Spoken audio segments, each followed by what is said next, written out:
Ça, c'était Laure et Georges. Pour eux, un Ricard, c'est un volume de Ricard, 7 volumes d'eau et des glaçons. Ça, c'est un Ricard à la Taylor. Et ça, c'est un Ricard à la Georges. C'est pareil, mais à Marseille, c'est pas pareil. Ricard, borne à Marseille.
PokerStars présente Spin & Go. Où que vous soyez, optimisez vos trajets. Depuis la banquette du taxi, transformez la mi-temps en temps fort. Tentez votre chance pour 25 centimes d'euros seulement. Gagnez jusqu'à 10 000 fois votre mise. Spin & Go, à tout moment.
ferocious when you fall into the motion. You will never be this.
Qu'est-ce que tu peux me dire à propos du baron?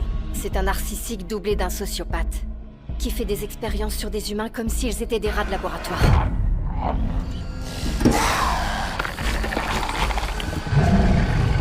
Dieu seul sait ce que le baron compte faire de ces monstres.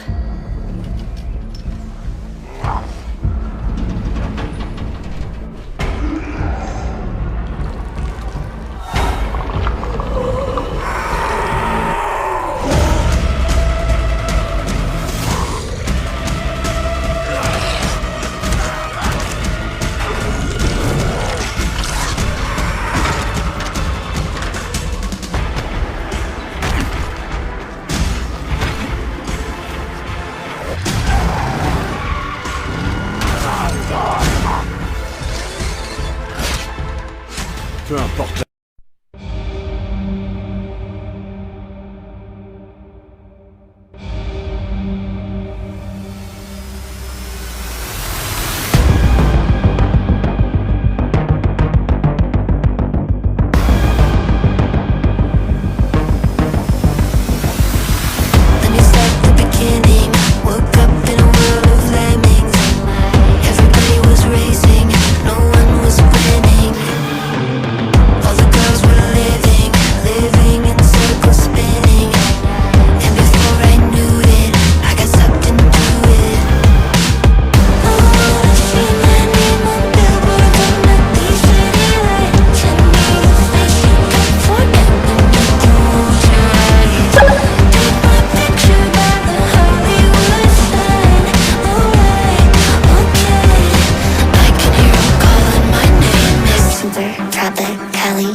When you fall into the motion, you will never be this.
When you fall into the motion, you will never be this.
notion we will never be less.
When you fall into the motion, we will never be thus.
Bonsoir à tous les Gones et bienvenue dans votre émission Peuple du Rhône destinée à tous les supporters lyonnais qui souhaitent tous savoir des récentes actualités sur l'OL. Les supporters d'autres clubs sont également les bienvenus parce qu'on propose également la Fresh Ligue 1 et l'Europe Arena.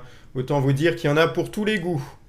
En premier lieu, je tiens à remercier tous les auditeurs qui ont liké et partagé pendant le décompte de l'émission, histoire de donner un coup de boost et un bon démarrage.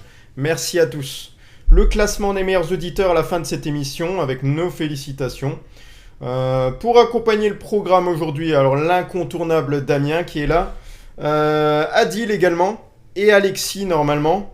Il me semble qu'il y a peut-être Guillaume qui est aussi parmi nous, mais je ne pense pas.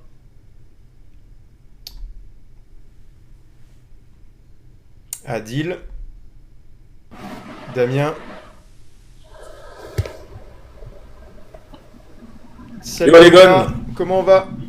Salut les gars.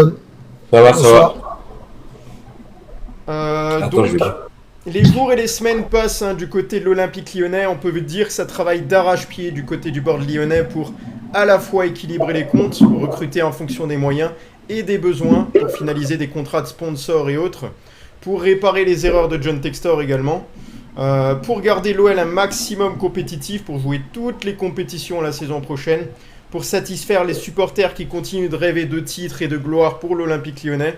Ces supporters qui tous ensemble permettent à l'OL d'exister en France, mais aussi à travers l'Europe. Voilà, ces supporters qui gardent la foi surtout, et qui sont les messagers de la ferveur lyonnaise. Ferveur lyonnaise, le jeu de mots relié à notre média. Voilà, donc autour de l'OL, on a différentes actualités, notamment Groupama qui poursuit l'aventure avec l'OL jusqu'en 2030. Alors que le renouvellement du contrat du naming du stade qui prenait fin le 31 juillet dernier avait tardé avec John Textor, on le rappelle, mauvaise gestion là, du dossier. La nouvelle direction de l'OL et le Groupama ont trouvé un accord.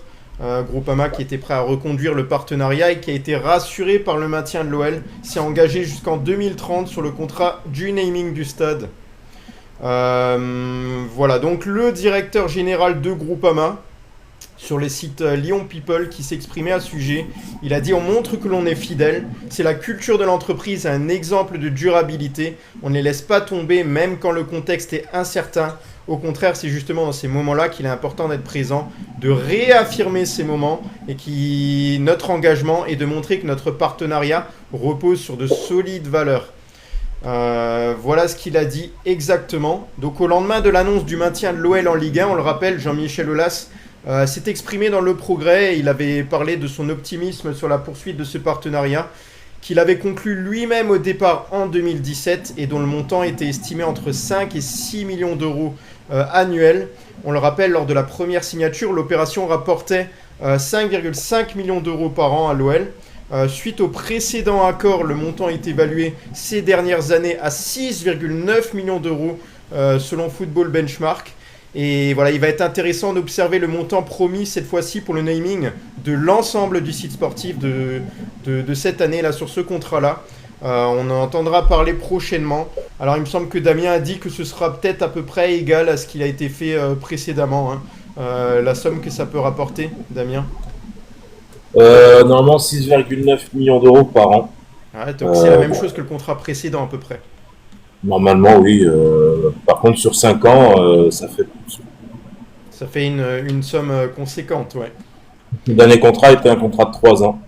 Ouais. Et dans cette opération, du coup, logiquement, tu féliciterais qui pour cet accord selon toi et par rapport à ce qu'on peut lire notamment dans les journaux?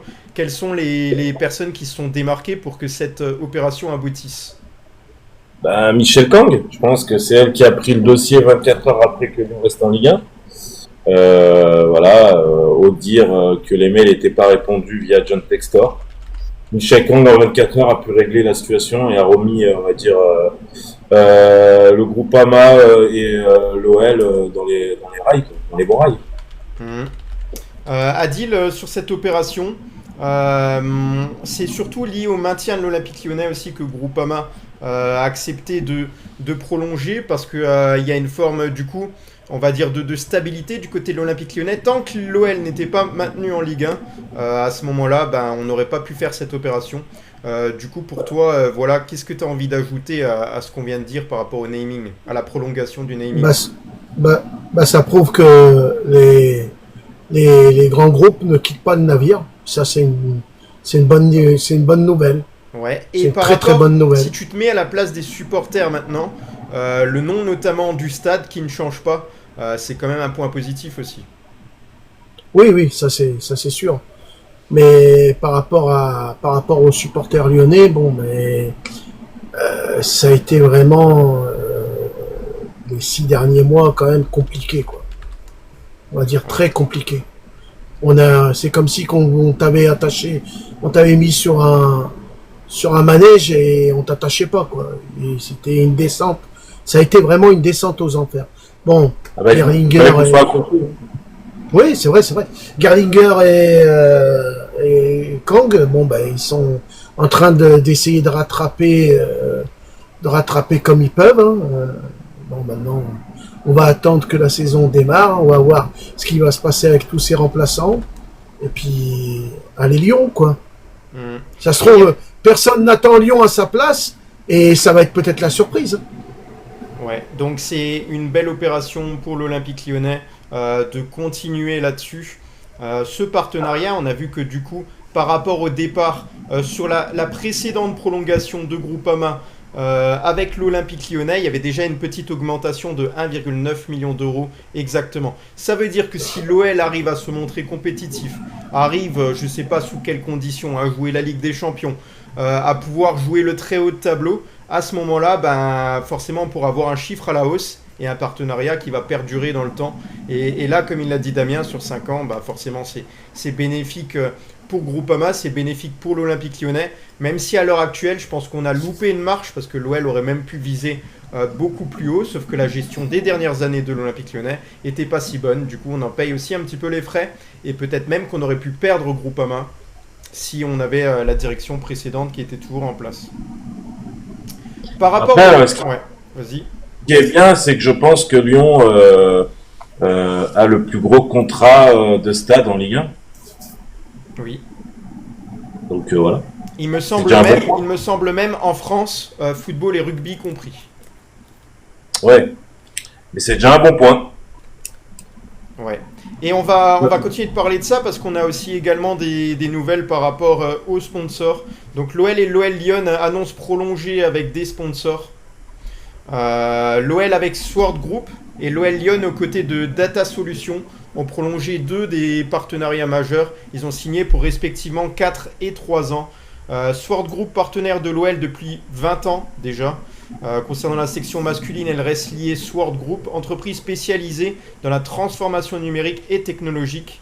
Les 2 entités sont associées depuis plus de 20 ans donc à l'Olympique Lyonnais, participant notamment à la construction du Groupama Stadium, une collaboration qui s'étirera jusqu'en 2029.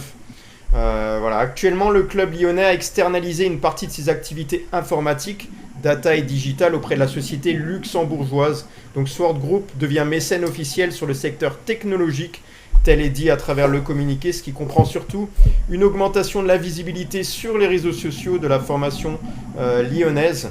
Et Data Solutions reste sur le maillot d'Effenote, donc de l'OL féminin. Pour l'OL Lyon, il s'agit de remplir avec Data Solutions, une agence digitale française. Partenaire depuis 2 ans, les 2 entités le seront encore jusqu'en 2028. Donc pour les Fenotes, en fait, Data Solutions va carrément refaire leur site internet.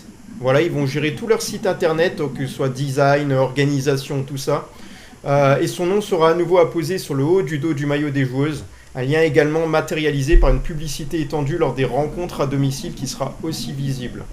Donc voilà, c'est important de le souligner. On voit que ce soit l'OL masculin ou l'OL Lyon qui continue de travailler avec les sponsors, de ne pas louper les étapes. On sait que du côté de Lyon, OL Lyon, on n'était pas trop inquiet.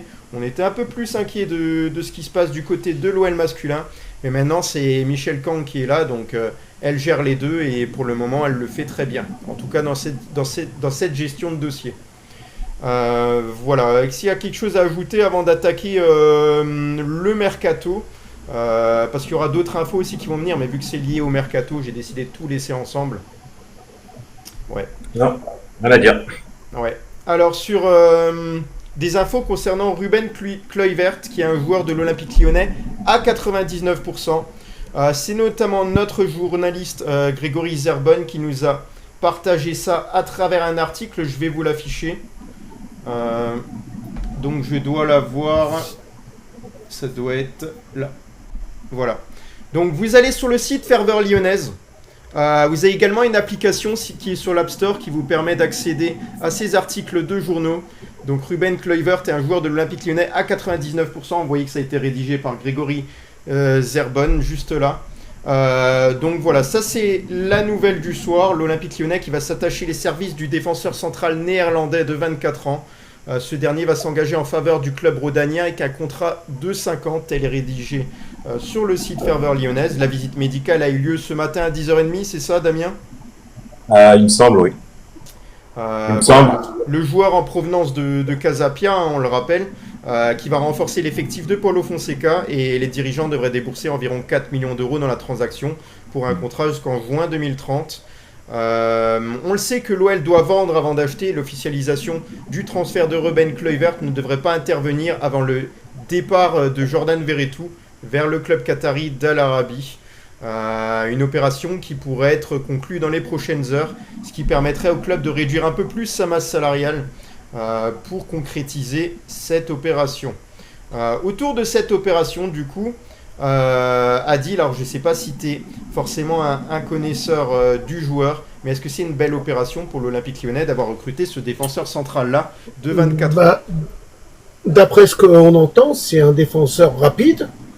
Et bon, l'achat, il n'est pas très très cher. Par contre, combien il touchera par mois? Vous avez une idée ou... Pour l'instant, on n'a aucun... Ou pour l'instant, il y a... on ne sait pas combien. Les années. Là, on sait que c'est 4 millions, c'est l'achat, mais après, on ne sait pas... Bon, je pense que les salaires, maintenant, ils vont diminuer. Hein. Ils vont diminuer. Hein. Bon, il faudra trouver des pépites. Hein. Essayer de trouver des pépites. Hein. Comme on fait Lens l'année dernière avec 2 joueurs. Peut-être en cherchant bien, on peut trouver des joueurs qui soient pas chers et très bons. Ouais. Damien, du coup cette opération là qui est à 2 doigts de se conclure. Est-ce que ça fait pas un petit peu cher pour l'Olympique Lyonnais? On entendra parler un petit peu du montant après l'officialisation. Est-ce que ce joueur, selon toi, peut être une belle opération? Bah, à 2 doigts de se conclure, j'ai envie de te dire que le contrat est déjà signé. Il faut juste qu'un joueur parte pour que ça soit officialisé par un club. Écoute, moi, je le connais pas. Voilà, on m'a dit que c'était quelqu'un de rapide, qui était fort sur les duels, un peu moyen sur sa relance. Après, il a que 24 ans, donc il peut progresser.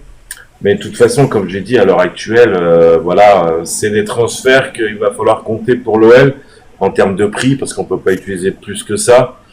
Maintenant, c'est un joueur que Fonseca a vu via son réseau, hein, donc c'est très très important. C'est là où je voulais en venir.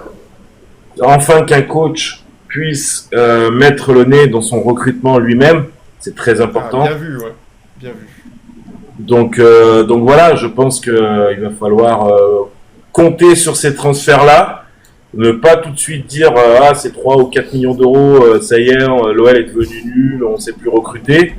Cela ne veut rien dire, il faut juste vous rappeler O'Brien, il y a 2 ans, on l'achète 1 million et on le revend entre 17 et 19 millions d'euros. Donc voilà, moi j'attends de voir, j'attends ce que ça donne. Et on fera comme on dit à chaque fois, on fera les calculs au bout de 10 matchs. À peu près, on pourra se donner déjà une idée.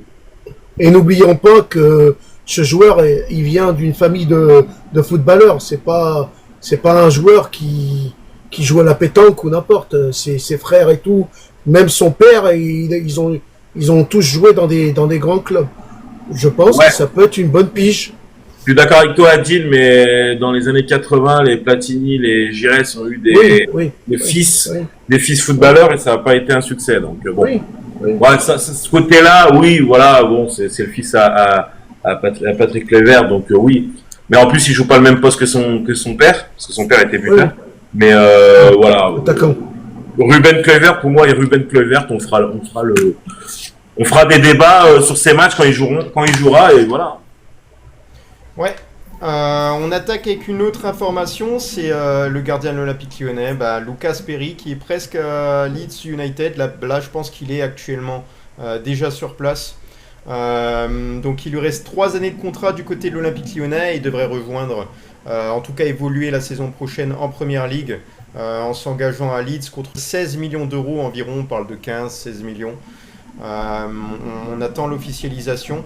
En tout cas, c'est plus qu'une question d'heure avant d'avoir cette officialisation.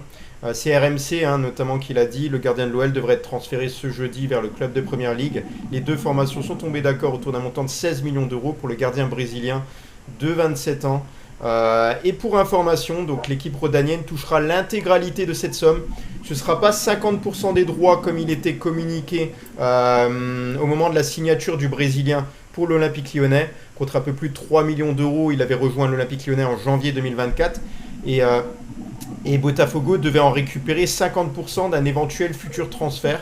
Or, selon l'équipe, l'information que nous pouvons confirmer, son ancien club ne touchera rien sur cette transaction. Voilà.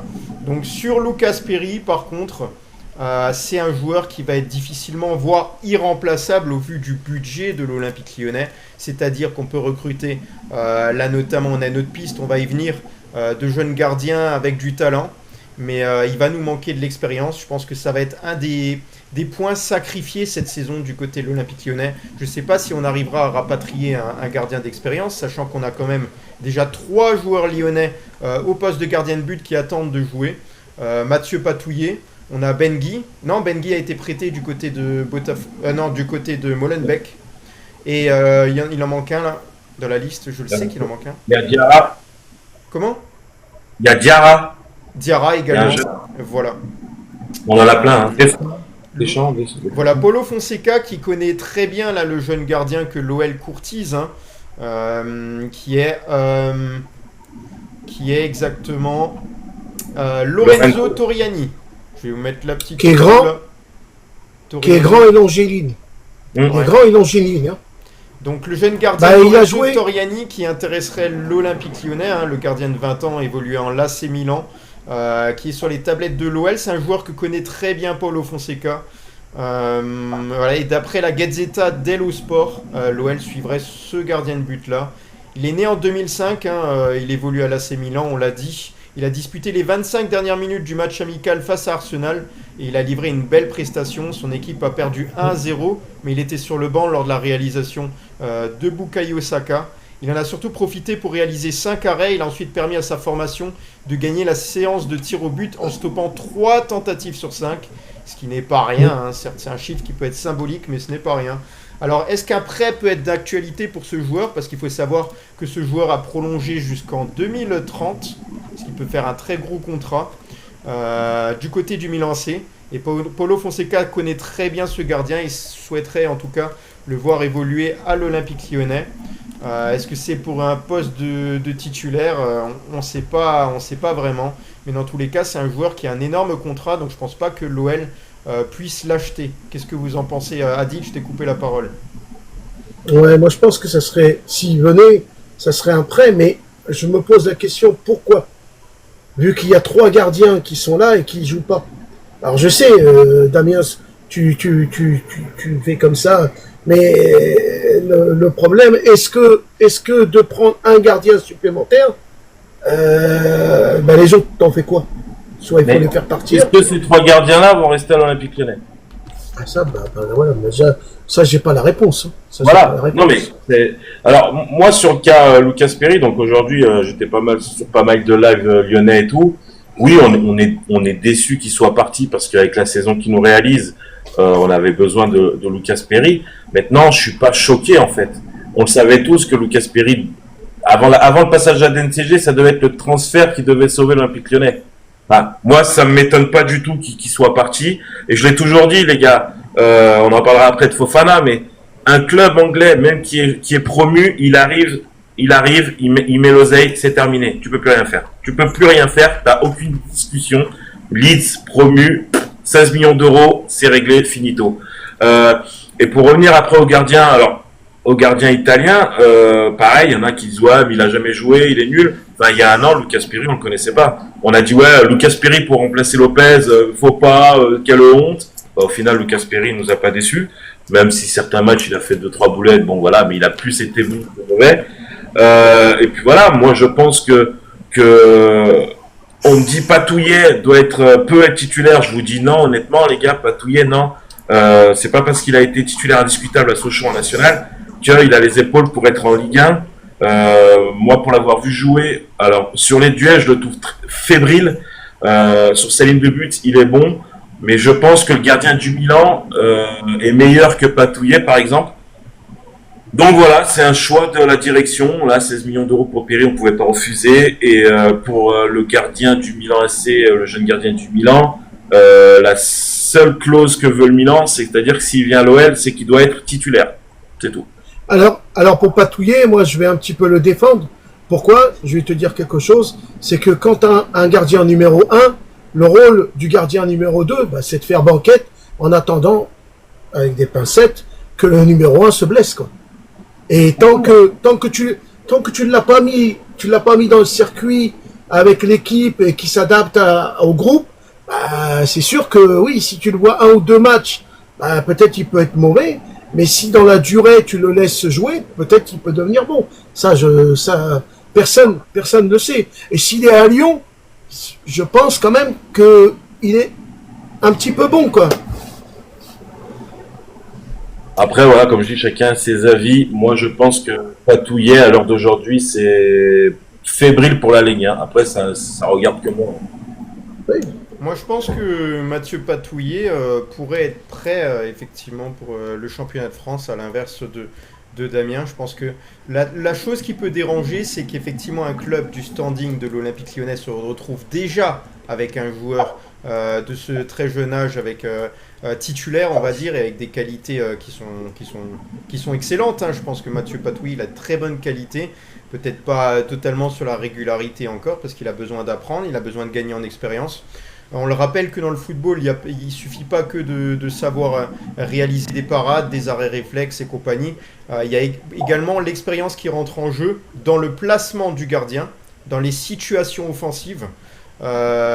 Et ça, c'est très important de signaler qu'il n'y a que l'accumulation de matchs et d'expérience qui peut apporter ça. Maintenant, là où Adil peut avoir raison, d'après moi, c'est que si on recrute ce gardien italien aussi très jeune, qui dit qu'il est vraiment meilleur que Mathieu Patouillet, je sais pas. Qu'est-ce qu'il a de plus que Mathieu Patouillet? Alors, je ne l'ai pas observé. Je sais pas. Après, si je suis ton raisonnement, Olivier, par rapport à comment dire, à l'expérience, dans ce cas-là, on met Rémi Descamps numéro 1.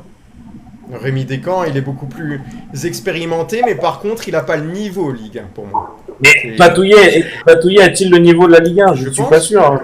C'est mon avis. Et après, toujours un gardien numéro 2 attend la place de gardien numéro 1. Si tu fais venir un jeune et tu dis, ce jeune, tu vas le faire jouer à la place de Patouillet, le gars, je pense que au bout d'un moment, il va se dire, j'en ai ras-le-bol, quoi. Je vais aller voir ailleurs.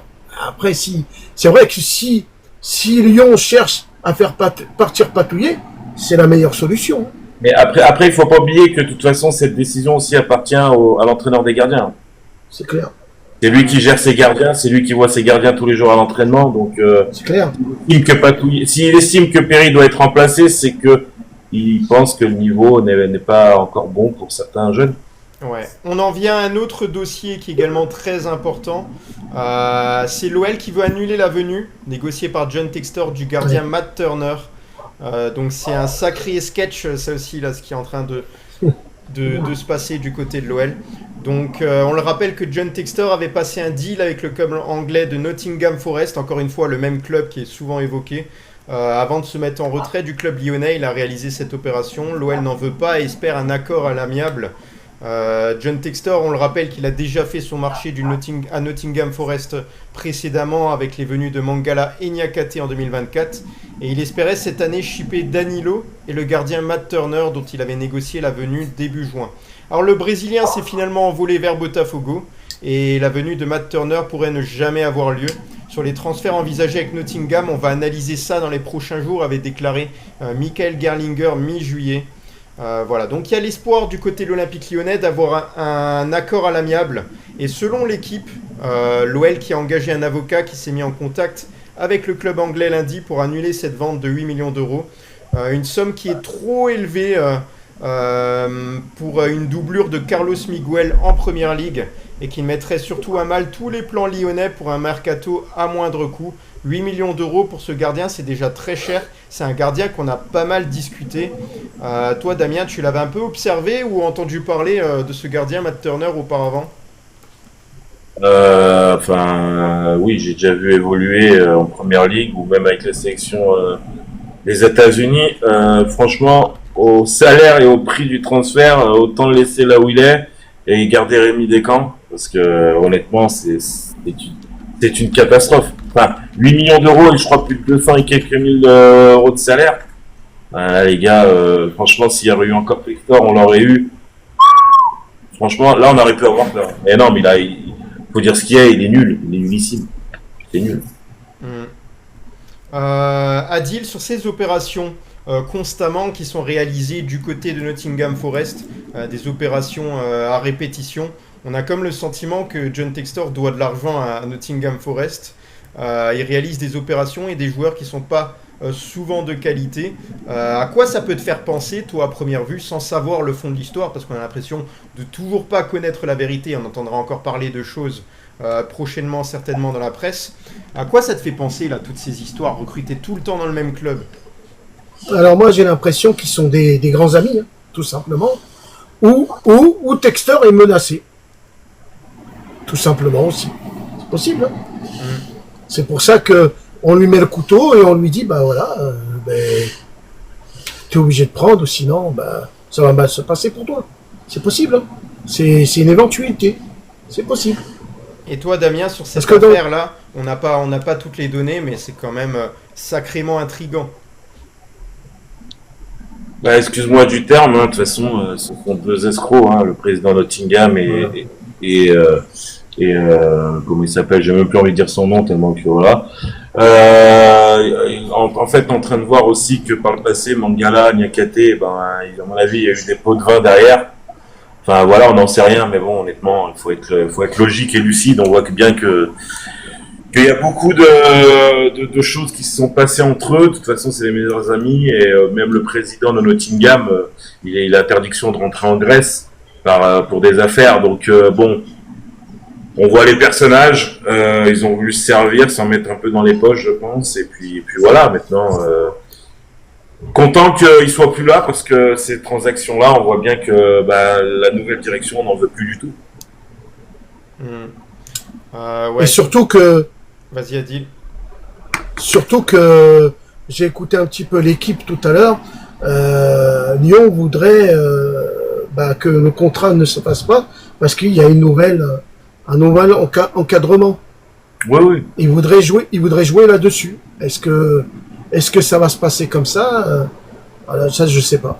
Mais une dernière chose, Ouais, vas-y. j'ai l'impression que la nouvelle direction veut effacer tout ce qu'a fait John Textor. Vous voyez, Perry, tout ça.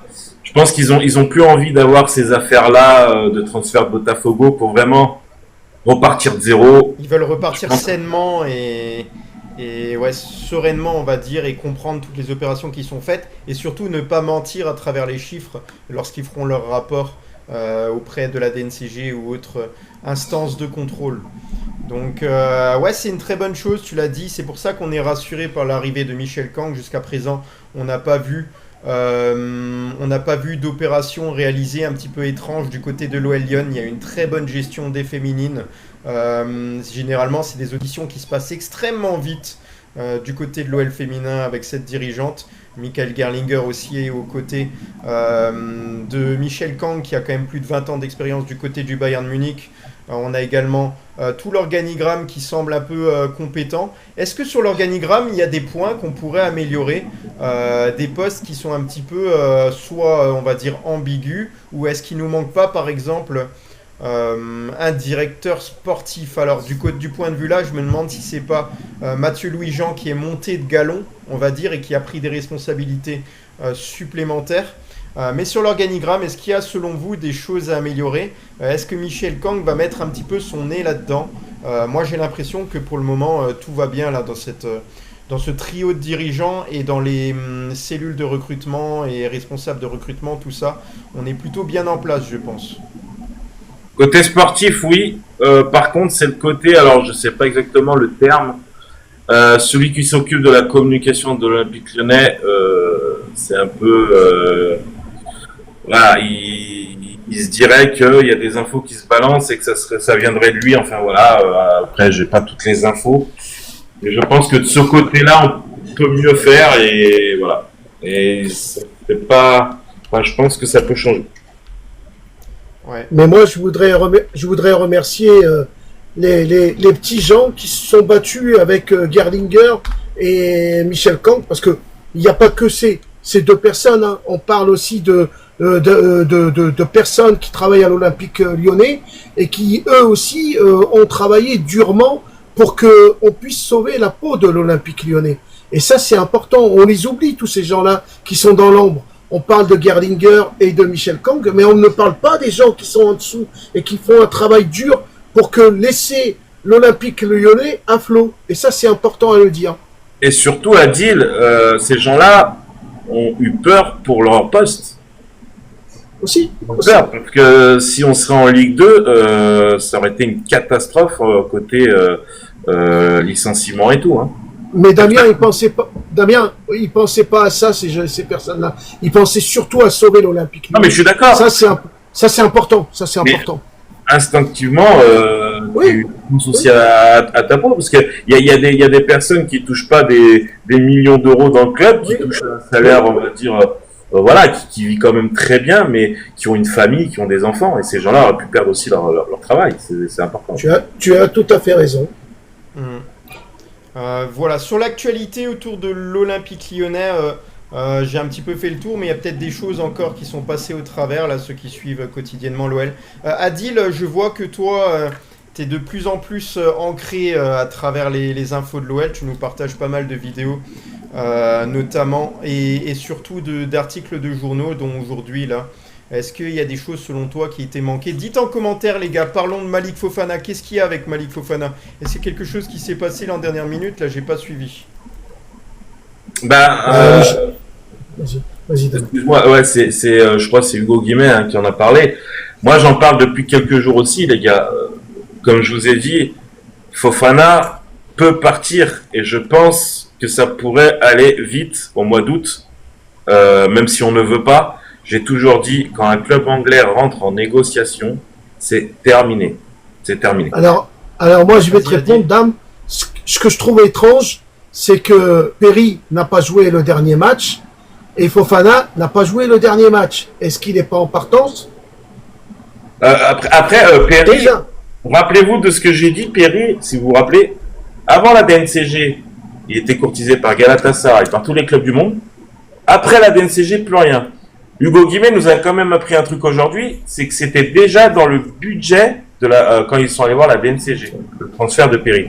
Moi, je pense que le transfert de Perry est déjà acté à Leeds depuis pas mal de semaines, sauf que ça s'est pas dit. La DNCG, je pense, était au courant. Moi, je pense que Fofana, à l'heure d'aujourd'hui, va partir. Vraiment. Je pense que c'est acté via la DNCG. Alors, j'espère pas, j'aimerais qu'il reste, bien sûr. Et je pense qu'on risque de... Alors, on va rajouter un petit point, Damien. Vas-y, Adil, hein. Laissez-moi parler aussi, Adil. Ah, excuse-moi. Mais... On va rajouter un petit point. On va mettre sous réserve. Parce que je sais bien comment sont les gens. Et ça y est, il a dit que non. Non, mais moi, comme dit, ça n'engage que moi. Moi, je pense, mon point de vue, je pense qu'il va partir. J'ai pas d'infos, j'ai rien du tout. C'est mon point de vue. Désolé, Olivier. Désolé. Pas de souci. J'ai pas donné mon point de vue par rapport à ça. Malik Fofana, pour moi, il y a 90% de chances que Malik Fofana ne soit pas un joueur de l'effectif lyonnais la saison prochaine. Pour les raisons qu'on a évoquées tous ces jours passés, c'est que tout simplement les enchères vont monter. C'est un joueur qui a beaucoup de talent. C'est un joueur très précieux. Pour moi, c'est un des diamants de la Ligue 1. Peut-être un des meilleurs joueurs d'avenir de la Ligue 1 qu'on peut voir dans notre championnat. Oui, les clubs anglais notamment vont se positionner. Oui, il va rapporter une belle enveloppe du côté de l'Olympique Lyonnais. L'OL, dans la situation actuelle, ne pourra pas résister à une offre pour Malik Fofana. Je n'y crois pas un seul instant. Malik Fofana, bien sûr que sportivement, on doit le conserver, le garder du côté de l'Olympique Lyonnais, mais je ne le vois pas du tout, cette issue-là, à la fin de la saison. Pour moi, il n'y a aucune chance, les gars, que Malik Fofana reste un joueur de l'Olympique Lyonnais pour la saison prochaine. Il faut être réaliste, les gars. Je pense que c'est une des opérations où je me mouille pas trop. Je pense vraiment que c'est ce qui va se passer. Et non, mais il y en a qui... Là, j'ai lu un commentaire qui dit il a dit qu'il voulait pas partir. Perry, il y a 3 mois, a dit qu'il se sentait super bien à Lyon, que sa famille était super bien, qu'il se voit pas partir de l'Olympique Lyonnais. Alors, je vais bien revenir là-dessus parce qu'il s'est dit ça, mais en fait, ce qui se trouve avec ces propos-là, c'est que c'est des propos qui ont été dits des mois en arrière, 6 mois en arrière. À chaque fois, les médias l'ont réutilisé. Et du coup, on ressort les mêmes propos. On pourrait presque croire que c'était il y a 2 mois, alors qu'en réalité, c'est l'hiver dernier. Oui, mais ce que je veux dire, en 6 mois, ça n'a pas changé. Je pense que sa famille se sentait toujours bien à Lyon. Mais il y en a eu plein aussi, les Barcola, qui ont dit qu'ils adoraient l'OL, enfin que c'était des joueurs de l'OL, voilà. Mais à l'heure d'aujourd'hui, je le répète, les gars, il n'y a aucun joueur qui est intransférable dans le football. Aucun. Si une équipe a l'argent, le joueur, il vient, il y va. Surtout la première ligue. Là, Fofana, je vous annonce, il y a une offre de 50 millions d'euros. Fofana n'est plus un joueur de l'Olympique Lyonnais. Il n'est plus un joueur. Surtout si une équipe tire la langue. Là, tu proposes, comme tu dis, Damien, et je suis tout à fait d'accord avec toi, 50 millions d'euros, t'inquiète pas, les 50 millions d'euros, ils vont commencer à rembourser un petit peu la dette. Hein. Alors, on nous demande en commentaire, et c'est bien, on va commencer par Adil. On peut faire un pronostic, c'est très difficile sur Malik Fofana de faire un pronostic. Pour quelle somme, selon toi, l'OL pourrait trouver un accord avec un club pour le vendre? Alors, je vais donner une fourchette large, entre 30 millions et 70 millions. Mais t'abuses. C'est quoi ce pronostic? C'est pas un pronostic, ça. Moi, je dis entre 10 et 70. Non, mais alors là, je vais encaisser de l'argent. Bien sûr que t'as le bon chiffre. Moi, je vais encaisser l'argent. Hein. Bah tiens, regarde, 65 millions, tu vois, 65 millions. 70 millions. Regarde. Moi, je te dis, je pense que c'est... Attends, en commentaire, c'est vrai, c'est pas une fourchette, c'est une fourche. Ah bah là, ouais. Et il a tout amené avec lui, la fourche. Non mais Adil, vas-y Damien, fais-nous un pronostic, c'est très compliqué de mettre un prix en place, mais vas-y.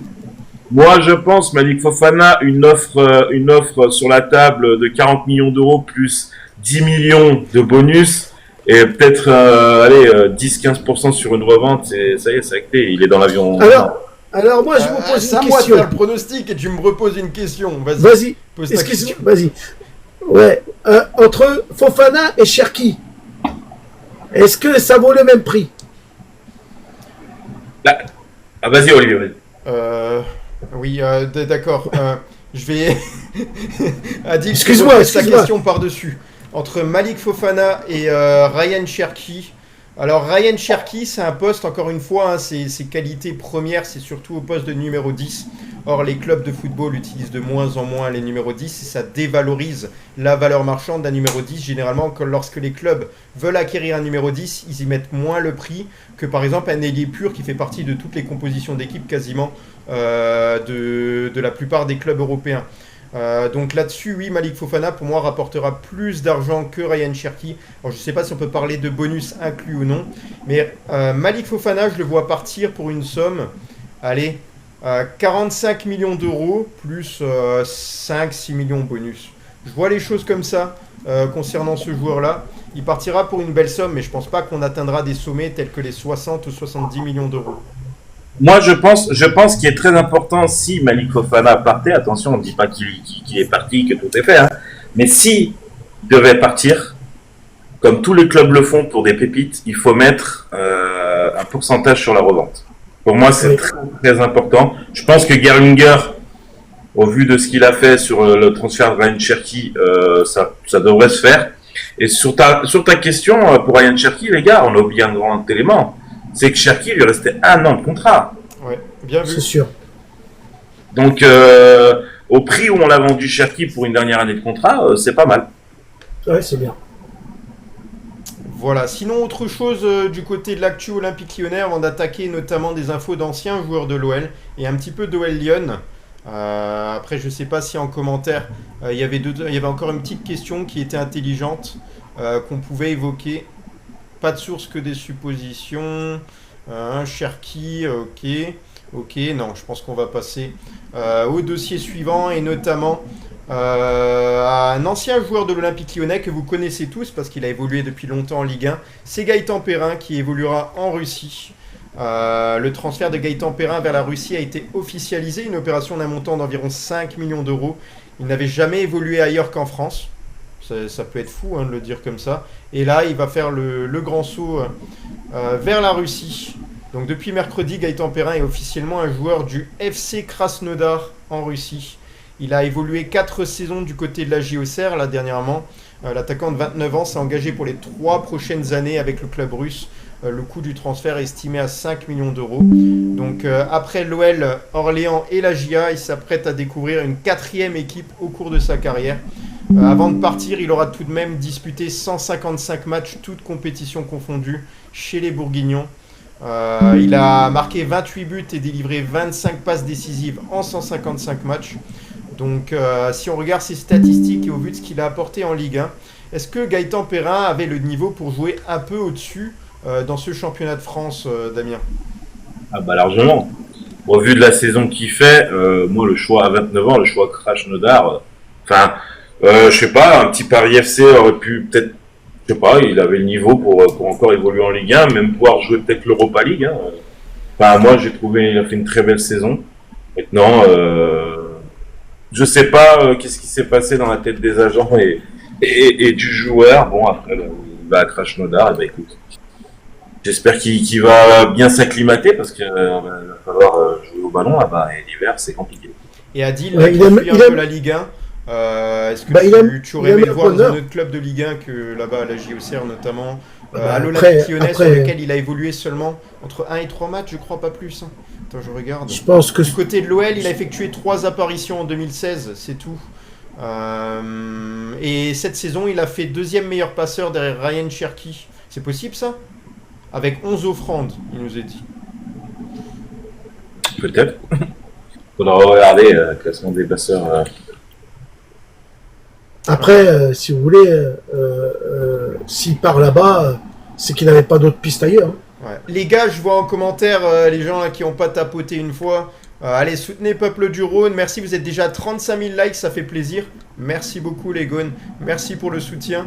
Et voilà, donc on continue l'émission. On voit que Damien a mis une casquette furtive lors de cette émission. Il y a une casquette qui est apparue sur ta tête. Merci pour la casquette. C'est gentil. Merci pour le follow également. Merci beaucoup. Merci les gars. Voilà, sur Gaëtan Perrin, t'as donné ton avis là-dessus, Adil, sur...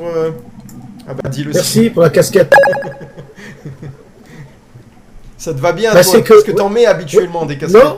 Oui, mais vous savez, franchement, le peuple du Rhône, de plus en plus on va dans le temps et plus les gens ils nous apprécient. Je parlais encore aujourd'hui à quelqu'un sur Bordeaux et le gars il me dit mais je te connais toi. Bah, je dis oui je suis sur le peuple du Rhône. Ah il me dit oui votre émission est pas mal. Bon ben continuons comme ça. On vous remercie franchement du fond du cœur d'être avec nous tous les soirs.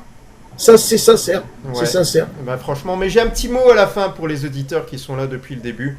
J'ai gardé, je vous ai préparé un petit mot, vous inquiétez pas. Enlevez-moi cette casquette tout de suite. Chemise, casquette, ça va pas le faire ce soir. Voilà, donc une autre chose sur laquelle on peut venir, parce que c'est vrai qu'on a parlé de l'Olympique Lyonnais avant. Je vous ai dit qu'on allait tourner la page, mais on peut revenir sur les propos d'Afonso Moreira, hein, qu'il a dit que je vais faire en sorte de remettre l'Olympique Lyonnais à sa place. Il a dit « Je ne connais pas bien la ville de Lyon, mais je sais que le club est un grand club de football mondial, et pareil au niveau national.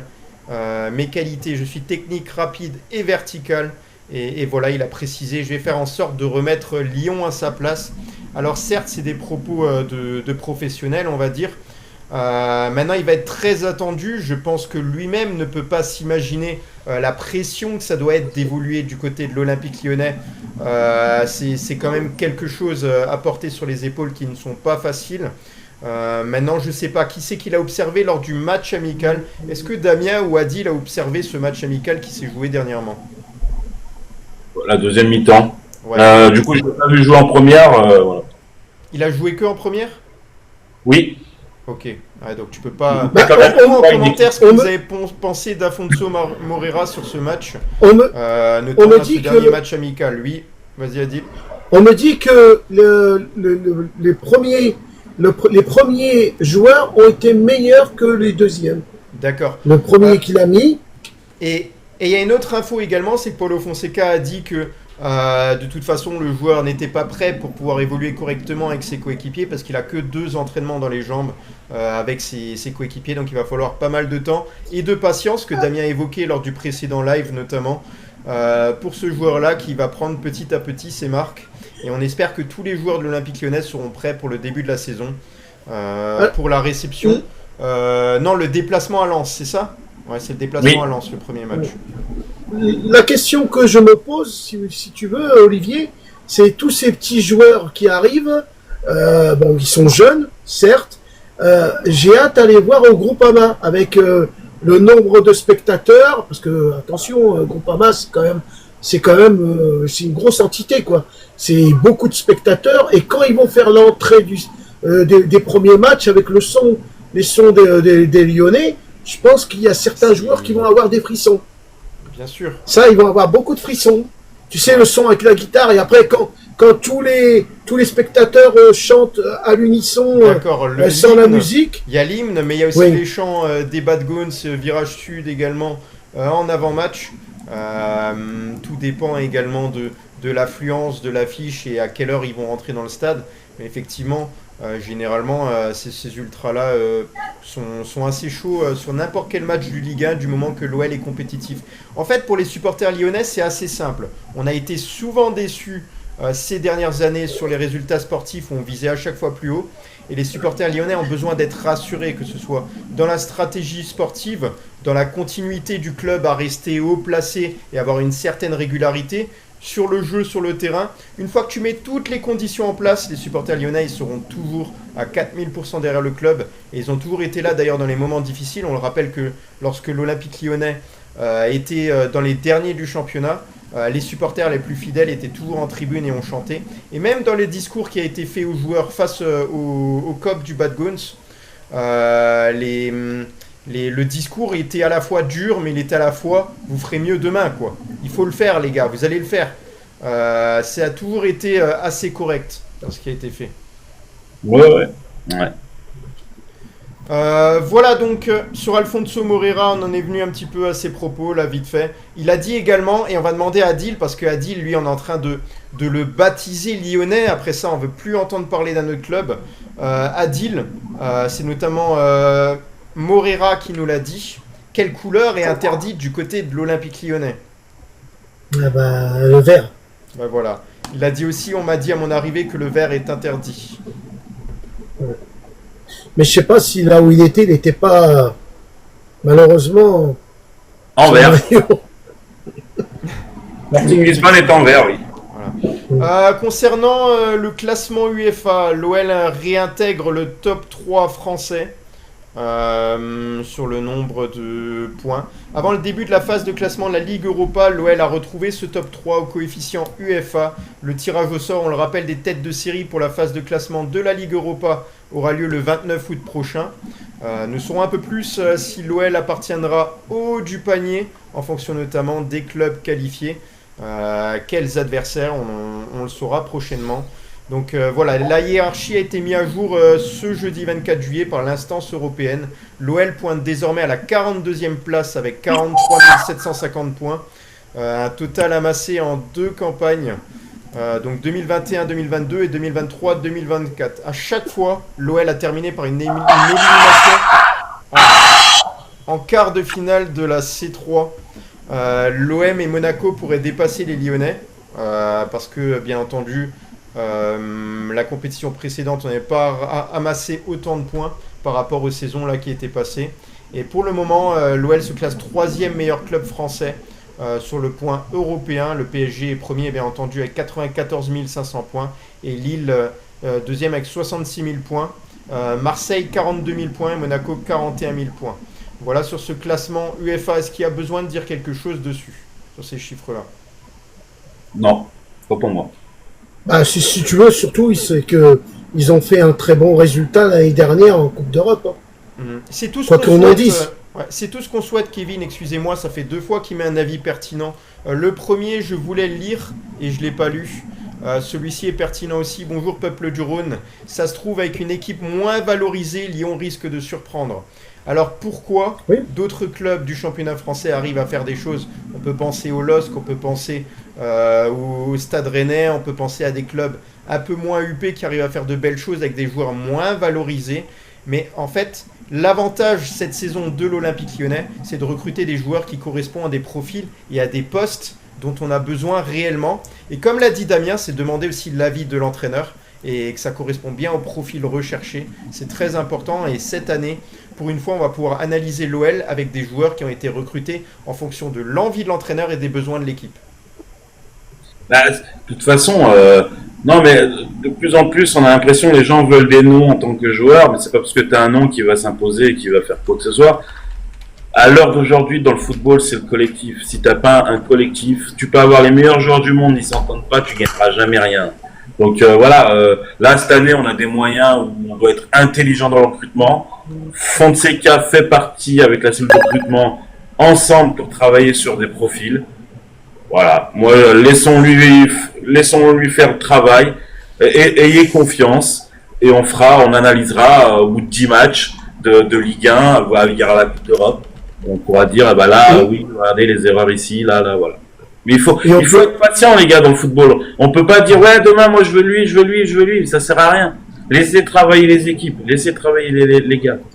Et on peut dire que les équipes adverses qui vont venir au Groupama, ou même que Lyon va être reçu, ils vont dire, ah, mais vous savez, c'est des jeunes, vous allez pouvoir les battre. Et attention, parfois, on peut avoir des surprises. L'avantage de Lyon aujourd'hui, il ne sera pas attendu. Et ça, c'est bien, ça. Il ne sera pas attendu. Et ça peut être la surprise, Lyon. Ouais. Allez, on continue parce qu'on a encore un lourd programme à suivre. Je sens qu'on n'est pas trop dans les temps. On dépasse un petit peu. Je vais me dépêcher par rapport Désolé. à l'actualité lyonnaise. Non, c'est pas de ta faute là-dessus. C'est vraiment. J'ai un petit peu tardé sur certains dossiers, mais c'est bien. On a fait un débat intéressant qui a plu certainement aux auditeurs. Donc, par rapport à l'OL Lyon, donc l'OL Lyon qui reste le deuxième meilleur club européen. On le rappelle avec le trio de tête Barcelone, l'OL Lyon et Chelsea qui mènent la course des meilleurs clubs d'Europe. Les Fenotes se sont rapprochés du Barça. Barcelone qui est toujours en tête avec 102 000 points devant les Lyonnaises 89 000 et Chelsea 73 000. Alors les Fenotes elles sont encore deuxièmes dans ce classement-là, mais elles ont grappillé un peu de terrain sur les Espagnols et c'est très positif par rapport à tous les points qui ont été amassés. Voilà, sur les Fenotes, j'avais pas grand-chose, j'ai d'autres informations, mais c'était par rapport aux compétitions européennes des féminines, donc j'ai décidé de ne pas les mettre dans ces dossiers-là. On va attaquer la fraîche Ligue 1. Damien, est-ce qu'on a des choses qui sont plus ou moins intéressantes? Quels sont les clubs qui sont le plus démarqués lors de ce mercato aujourd'hui, sur les 24 dernières heures?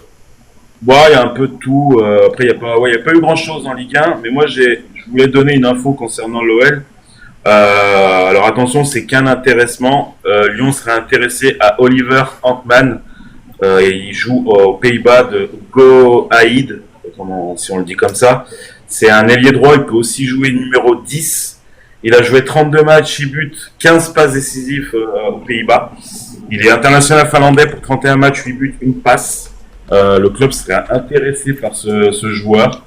Il n'y a pas d'offre, il n'y a pas encore de certitude. Donc voilà, c'est un profil très intéressant. Moi, j'ai vu quelques trucs sur lui, c'est plutôt pas mal. Et pour la petite anecdote, il est formé là où a été formé Noama, donc à Nord-Jaland. Donc voilà, on verra si dans les jours à venir il y aura une offre ou ils vont pousser là-dessus. Mais voilà, il se dirait en interne que Oliver Antman pourrait vraiment intéresser l'Olympique Lyonnais. Affaire à suivre. Sinon, côté fraîche Ligue 1, le jeune Canvo, c'est un défenseur un peu polyvalent, il peut jouer un peu de partout. Il était très bon sur la deuxième partie de saison avec le Toulouse FC. Aston Villa fait le forcing pour le récupérer. Maintenant, Toulouse en espère 20 millions d'euros. Donc, je ne sais pas si ça va se conclure ou pas. Mais Aston Villa fait vraiment le forcing et aimerait vraiment récupérer le joueur toulousain. Officialisation du côté de Metz, il récupère Boubacar Traoré en prêt 1 an. Alors, il y a 2 ans, ce joueur, ils l'ont vendu à Wolverhampton pour 11 millions d'euros. Ça a été un gros transfert du côté de Metz. Là, le joueur revient en prêt 1 an. Donc, à voir ce que ça va donner cette année. Une petite info concernant Marseille. Alors, il n'y a toujours pas d'officialisation côté le joueur de Feyenoord de Pexao. On se dit même que l'affaire serait, on va dire, enterrée. Donc, je sais pas. L'OM pisterait Gustavo Mantuan, je sais pas si on dit ça comme ça, joueur du Zénith, il joue au Brésil avant. Donc voilà, ça serait une piste pour l'Olympique de Marseille. Une officialisation du côté de Lorient aujourd'hui, c'est le latéral gauche de Ajaccio, c'est Kouassi qui s'engage à Lorient pour 4 ans. On n'a pas eu pour l'instant la somme pour le joueur. On sait qu'Ajaccio a été rétrogradé, je crois en national ou je sais plus en quelle division par la DNCG. Donc voilà. Monaco aurait trouvé son gardien de but, c'est Radicki de Leverkusen, gardien de 35 ans. Donc le joueur est déjà d'accord avec un contrat pour Monaco. Il reste que l'entendement des deux clubs pour le transfert.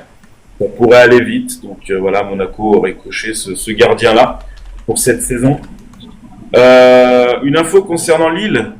Lille serait proche de s'offrir Romain Perrault, qui joue au Betis. Les discussions seraient même très avancées. Donc affaire à suivre dans les prochains jours, dans les prochaines heures, à voir. Alors là, excusez-moi la prononciation, mais Nantes va officialiser 2 joueurs coréens. Alors c'est Kwon Young-kyu, milieu défensif. Il jouait l'année dernière à Hibernian. Donc il devrait s'engager transfert définitive au FC Nantes. Et ils vont récupérer en prêt avec option d'achat. On n'a pas la somme, c'est Yeon Seok-Ung. Voilà, 26 ans. Ouais, voilà. Bon, c'est le nom coréen, excusez-moi. MOC de Mayence. Par contre, il a joué 23 matchs la saison dernière. Donc à voir ce que ça va donner du côté de Nantes cette année. Et on a appris tout à l'heure que Lucas Chevalier, Bournemouth, était très intéressé, mais a recalé directement le club anglais. Donc voilà, on sait que Chevalier pouvait potentiellement signer au PSG. À l'heure d'aujourd'hui, il y a toujours Donnarumma. Donc c'est peut-être ça qui bloque le transfert de Lucas Chevalier au PSG. Qui n'a toujours pas prolongé. Ouais. Normalement, il devrait partir. Maintenant, à voir ce que... Et le président El Khalifi, il a les boules. Bah ouais, pour l'instant, c'est compliqué ce dossier-là. Ouais. Et dernière info Ligue 1 qui a été officialisée, on en avait parlé les jours précédents. C'est officialisation du côté de Lille. Il y a une demi-heure ou une heure, c'est Envoy, défenseur central de Standard Liège, qui s'est engagé jusqu'en 2029 avec le club nordiste pour 4,5 millions d'euros. Voilà pour la fraîche Ligue 1. Voilà. Ouais, et puis du coup, en l'absence de certains animateurs, Damien qui a travaillé sur 2 formats, donc la fraîche Ligue 1 et également l'Europe Arena. L'Europe Arena, notamment, je crois qu'encore une fois, tu vas avoir un peu de Arsenal, non? J'ai pu voir. Arsenal aujourd'hui Non, surtout que j'ai entendu une information. Surtout qu'on peut te remercier parce que tu as toujours des choses pertinentes. Et franchement, je sais pas où tu les trouves. Hein. Tu devrais être à l'équipe TV. Hein. Et c'est pas facile de faire le tri dans tout ça parce que la Ligue 1 c'est large. C'est clair. L'Europe Arena c'est encore plus large. Je sais pas comment qu'il fait. C'est clair. Ah oui. C'est gentil, mais ouais. C'est ça, les gars, qu'on peut pas tout dire. C'est l'essentiel. On essaye de prendre le plus intéressant. Parfois, on peut passer à côté de certaines choses. Et Damien, il a travaillé ses dossiers. Donc, encore une fois, ça fait combien de temps qu'on le fait maintenant? Ça fait combien de temps qu'on est passé sur TikTok d'ailleurs? Janvier, non? Comment? Vers janvier, je crois. Ouais, fin janvier. Ouais, c'était l'hiver, il me semble. Ouais, c'est un truc comme ça. Ça.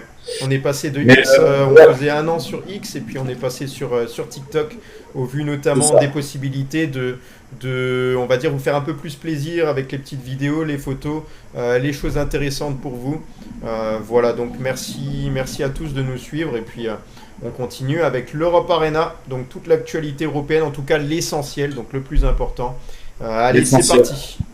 Parce que je vais pas vous parler des transferts de Bulgarie, hein, les gars, on sait tous, hein, même sans dénigrer les Bulgares s'il y en a sur le live, mais voilà. Bon, une officialisation du côté d'Ipswich, Ashley Young, 40 ans. Voilà, il s'est engagé avec le club anglais. Alors Ipswich, oui, de mémoire, ils sont descendus en Championship. Ashley Young, 40 ans, qui continue sa carrière de footballeur, c'est beau. Surtout dans ces championnats-là où ça reste compliqué, même la Championship. Championship, je crois, il y a plus de 40 matchs. Donc voilà, il faut être solide. J'en ai parlé depuis une semaine, 2 semaines. Estupiñán, ça y est, officiel avec la photo aujourd'hui du côté du Milan AC. Donc c'est le latéral gauche qui remplace Théo Hernandez, parti en Arabie Saoudite. Il était à Brighton, il s'est engagé avec Milan jusqu'en 2030 pour un salaire de 2,5 millions d'euros par an. Transfert estimé à 17,5 millions d'euros plus 2,5 millions d'euros de bonus. C'est bien négocié de la part du Milan. Estupiñán est un très bon joueur. À voir ce que ça va donner du côté de l'Italie. Autre info côté milanais, Milan s'intéresse fortement à Vlahovic. C'est leur priorité offensive devant. Donc du côté de la Juve, on sait que la Juve pourrait le laisser partir. Pas à n'importe quel prix, je crois que c'est aux alentours de 25 millions d'euros. Affaire à suivre, on verra ce que ça donne dans les prochains jours, voire dans le mois d'août. L'Atlético de Madrid aujourd'hui, une info, a engagé des discussions avec le milieu offensif Enzo Mio qui est à Stuttgart, très très bon jeune. Voilà, la clause libératoire du joueur est à 20 millions, donc c'est pas excessif. Je pense que l'Atlético pourrait vite dégainer cette offre, mais voilà, ils aimeraient beaucoup le joueur, donc ils ont pris Almada et voir si Mio peut signer ou pas. On verra pareil dans les prochains jours. Une grosse info côté MLS. Alors le Los Angeles FC aurait entamé des discussions sérieuses avec Son, donc le joueur de Tottenham. Ça serait leur recrue principale et ils devraient mettre le prix qu'il faut pour engager Son. À voir si Son va accepter de jouer en MLS cette année. On verra. Moi j'aime bien comme joueur et j'aime bien comme humain. Il a toujours eu des bonnes paroles et en tous les cas, s'il venait à signer à Los Angeles, il gagnerait du temps pour retourner en Corée, parce que c'est juste en face. Hein. Ah ouais, bon après, bon, ouais, pas de souci. Officiel, je l'avais annoncé il y a 2 jours, Saúl Ñíguez qui avait rompu son contrat avec l'Atlético de Madrid s'est engagé à Flamengo jusqu'en 2028. Il était déjà au Brésil depuis 2-3 semaines. Là, ça y est, c'est officiel, hein, il a signé à Flamengo jusqu'en 2028, il a 30 ans. À voir ce que ça donne du côté d'Amérique du Sud. Une officialisation en prêt, c'est Stanley Nsoki d'Offenheim qui a été prêté à Stuttgart aujourd'hui. À voir ce que ça donne. Grosse info côté Newcastle qui sont en train de trembler parce que Alexander Isak a averti à ses dirigeants qui demandaient à partir. Donc voilà, il ne veut plus rester à Newcastle. C'est un joueur très courtisé. Normalement, j'ai l'info en dessous, je l'ai pas mis en dessous, mais voilà. Isak pourrait vraiment s'engager à Liverpool. Voilà, il y a eu des négociations en interne avec le joueur. Le joueur est déjà d'accord avec Liverpool. Liverpool, ça leur fait pas peur de mettre le prix. Ils ont beaucoup d'argent. Donc voilà, ça pourrait faire peut-être une attaque Isak, celui qui a signé le français, Ekitike, pardon. Voilà, qui a signé là-bas depuis hier. À voir ce que ça donne. Ça, c'est une info que j'avais eue tout à l'heure, mais on me l'a démenti fortement. Mais je vais quand même la dire. Alors, le Real aurait été prêt à lâcher 120 millions d'euros pour Rodri de Manchester City. Mais à ce qui paraît, c'est pas du tout le cas. Et le Real, voilà, il serait intéressé, mais à ce prix-là, pas du tout. À voir si dans le mois d'août, ça se fait. Mais on m'a dit que ça serait pas du tout le cas. Donc, on verra. Là, c'est une petite info, ça n'a rien à voir avec les transferts. Alors, vous savez, la situation, je vous en avais parlé de Ter Stegen au Barça. Je pars pas, machin. Il s'est mis tout seul à l'écart pour s'entraîner. Il a annoncé aujourd'hui qu'il allait se faire opérer du dos, donc 3 mois d'absence. Donc voilà, pour Ter Stegen, il veut gagner son droit de fer avec le Barça. On verra dans l'année prochaine s'il signera quelque part. Flamengo. Alors Flamengo accélère pour Samuel Mino, qui a été mis à l'écart par l'Atlético Madrid. Alors ça, je trouve ça quand même dégueulasse, en raison de son statut extra-communautaire. Donc le gars s'entraîne avec les jeunes de l'Atlético de Madrid. Donc Flamengo a accéléré les discussions parce que le joueur, voilà, en a marre, hein, ce qui est compréhensible. Voilà, tout ça pour une place extra-communautaire, ils l'ont mis à l'écart. Voilà. Le Bayern va envoyer une offre environ 75 millions d'euros pour Luis Diaz. Par contre, ils ont dit ils iront pas au-delà de 80 millions d'euros. Voilà. Donc, à mon avis, l'offre est de 75 plus 5 millions de bonus et le directeur sportif a été clair et net. On ne fera pas plus de 80 millions d'euros sur Luis Diaz. Affaire à suivre. Newcastle, du coup, hein, on a appris tout à l'heure, vu que Isak ne veut plus jouer à Newcastle, il suivrait la situation de Benjamin Sesko, attaquant de Leipzig. Donc ça pourrait aussi aller très vite. On sait que Sesko a un bon de sortie normalement. Donc voilà, je pense que Newcastle peut vite régler le souci parce qu'ils ont de l'argent, donc à voir. Villarreal sur le point de recruter Buchanan, latéral gauche. À recruter, excusez-moi, c'est bon. Pour 9 millions d'euros, 20% de revente. Donc voilà, il appartient à Villarreal. J'ai pas mis le club, désolé, j'ai oublié de mettre le club, je sais plus où il était. Ah ouais. Et Arsenal, c'est sûrement ça que tu as dû voir aujourd'hui, a officialisé le défenseur central de Valence, Mosquera. Oui, c'est ça. Voilà. Ça s'est fait en courant après-midi, je pense. Oui, c'est ça, ouais. Et Mosquera, j'en avais parlé il y a 2 semaines, je crois. Ils étaient intéressés, que ça pouvait aller très vite. Ça a été officialisé sur photo au club d'Arsenal, donc 15 millions d'euros. Pas mal, un petit transfert, 15 millions. Mosquera est un bon joueur qui... Je regarde la Liga espagnole, c'est un bon défenseur. 15 millions d'euros, ça va. J'en ai parlé il y a 2 jours. João Mario, ça y est, officiel à la Juve jusqu'en 2030. Joueur Porto, latéral droit, en sachant que Alberto Costa, qui appartenait à la Juve, en défenseur droit, fait le chemin inverse. Sauf que la compensation, c'est que Porto a donné 2 millions en cash, plus 1 million d'euros de bonus, parce que Alberto Costa valait plus que João Mario. Donc voilà, ils ont fait un peu un échange comme ça. Là, on vient de l'apprendre. Alors, il y a 30-45 minutes. Franchement, si les dirigeants lyonnais m'écoutent, le Real ouvre la porte à un prêt d'Hendrick. Je sais qu'Hendrick, je crois, est blessé, mais très bon joueur. Donc voilà, ils ouvrent la porte auprès de Hendrick. Donc on verra si le joueur va être prêté. Et dernière info qui a été officialisée tout à l'heure, c'est Alexander Stankovic, le fils de Dejan Stankovic, qui joue à l'Inter. Il jouait aussi à l'Inter, hein, il est jeune, 19 ans, elle vient d'être vendue au FC Bruges, c'est un milieu de terrain pour 9,5 millions d'euros. Voilà. Si on fait le point vite fait, à moins que tu veux prendre la parole, Olivier, non? Bah, déjà remercier le travail de Damien en premier lieu. Oui, c'est important, c'est important. Les auditeurs aussi, hein, vous pouvez remercier tout ce qu'a proposé Damien. Merci beaucoup. Voilà le gros programme qui a été travaillé par Damien, ça fait plaisir. Il a pris le relais notamment sur la Fresh Ligue 1 de Greg. Voilà, donc ouais, Adil. Du coup. Ouais, je disais, si on fait le point total, en Italie, ça a bien recruté. En Turquie, ça a bien recruté. En Arabie Saoudite, ça a bien recruté. Un petit peu en Angleterre. Et l'Allemagne, c'est ni figue ni raisin pour l'instant. Peut-être qu'ils attendent la fin. Après, je dis pas tout, mais il y a beaucoup de transferts entre Allemands. Les Allemands sont souvent font des transferts entre eux. Et c'est pour ça que la Bundesliga garde un bon championnat et des bons joueurs parce que ils préfèrent vendre leurs joueurs quand même s'ils sont bons en Allemagne. Donc ça garde un réseau pour que l'argent circule entre les clubs aussi. C'est très important. Une fois, Olas se plaignait de ça par rapport au PSG parce que le PSG vendait ou achetait que à l'étranger. Donc voilà, la Bundesliga est primeur de ça et c'est pas plus mal. Voilà donc sur le programme, on a vu ça, on a vu l'Europe Arena. On va voir ensemble les gars le classement des meilleurs auditeurs.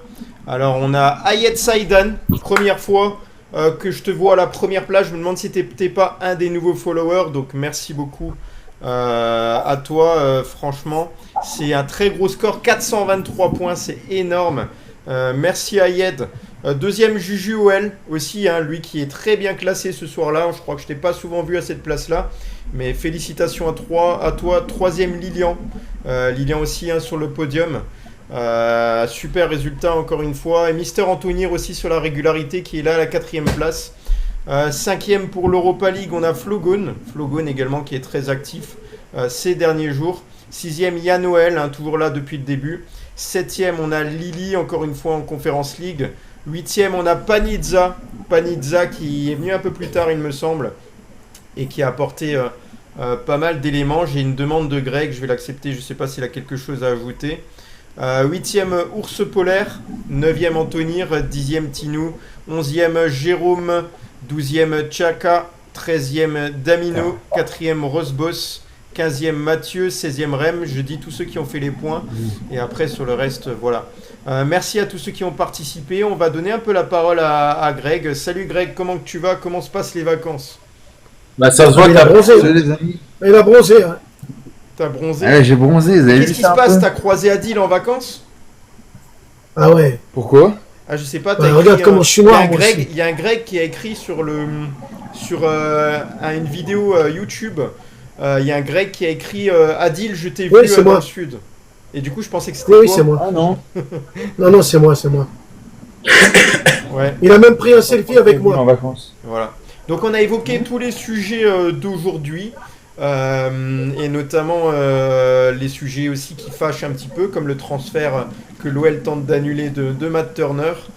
Voilà, c'était un petit peu l'info un peu plus choquante de la journée. Il y a une autre information qui compte, c'était par rapport à Lucas Perry, le fait qu'on récupère l'intégralité du montant du transfert. Ça également, on a parlé du gardien italien qui était courtisé, apprécié de Paulo Fonseca. On a vu, qu'est-ce qu'on a vu d'autre? Le transfert qui était sur le point de se faire, et on a projeté ton article sur c'était qui? Sur le tout premier article que j'avais partagé, Kluivert, sur Ruben Kluivert, sur le transfert qui était fait à 99%. Donc on est dans les détails, on a projeté ton article et on s'est servi de la source là. Donc on a fait un peu de pub, hein. J'ai dit bien entendu que tu as l'application pour avoir les actualités en temps réel disponibles sur l'App Store et également le site internet. Voilà, donc c'était pas mal. Aujourd'hui. Bah merci les gars, c'est adorable. Bah là c'est pas des infos que, comme vous le savez, on est en vacances, donc c'est pas des infos qui viennent de moi ou de Damien ou quoi. Enfin moi j'ai pas, Damien vous a donné ces infos mais pas moi. Donc j'ai logiquement mis les sources. Ça c'est plus Hugo Guimet et RMC hein, qui font le boulot, qui sont revenus de vacances je pense. Et voilà quoi. Mais c'est bien, ça bouge. Ils ont attendu la semaine où je suis en vacances pour se bouger le club. Mais bon, c'est bien mieux tard que jamais, donc ça bouge, c'est cool. Ouais. Sinon, j'ai vu que tu as fait pas mal de photos en vacances. Qu'est-ce qui t'a déjà le plus marqué là sur tes vacances? Mais c'est un. Non, mais on passe de bonnes vacances, franchement, c'est trop cool. Non, mais c'est bien, Trop cool, faut c'est profiter. Il fait On chaud? est en Espagne et tout, donc c'est cool. Il fait chaud là? Et voilà. Ouais, bah là, ce soir, là, on va sortir après, je pense. Parce que la ville est sympa et tout, mais on va pas rentrer trop tard parce que bon, ils annoncent de la pluie, donc voilà. Mais sinon, ouais, il fait beau. J'ai une question, Greg. Yes. J'ai une question vite fait. Toi, tu en penses quoi du transfert de Lucas Perry? Ben, de toute façon, malheureusement, si tu veux garder Tolisso, si tu veux garder Mikotadze, il faut faire des sacrifices. Moi, je suis pas pour, mais aujourd'hui, voilà. Moi, là où je suis content, c'est que. Et ça, faudra qu'on étudie ça, parce que quand j'ai vu ça, je suis tombé des nues. Mais c'est qu'en fait, Botafogo a même plus 50%, quoi. Donc, je sais pas d'où c'est sorti. Donc, si on a 16 millions, il est arrivé pour 3 millions.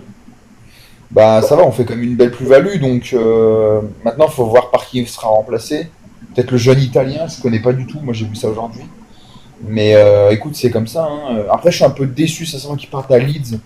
Parce que je pense sincèrement que tu peux viser plus haut, même si c'est un club qui est beaucoup d'argent et qui est de première ligue. Mais je suis un peu déçu qu'il parte que à Leeds, quoi. Voilà, je pense qu'il aurait pu. Tu vois, un club comme Francfort ou un truc comme ça, tu vois, ça m'aurait pas choqué. Mais bon, c'est les Anglais. Ouais. Salut Juno, est-ce que la voiture avance?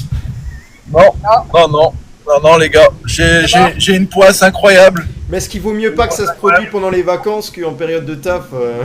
Je crois qu'on a la réponse. Moi, les gars, c'est mieux que ça se passe avant de partir en vacances, comme ça je refais la voiture. Mais ouais, je suis dépité. L'alternateur, il est mort. Ah ouais. Ouais, c'est l'alternateur qui est mort. Mais enfin, bref.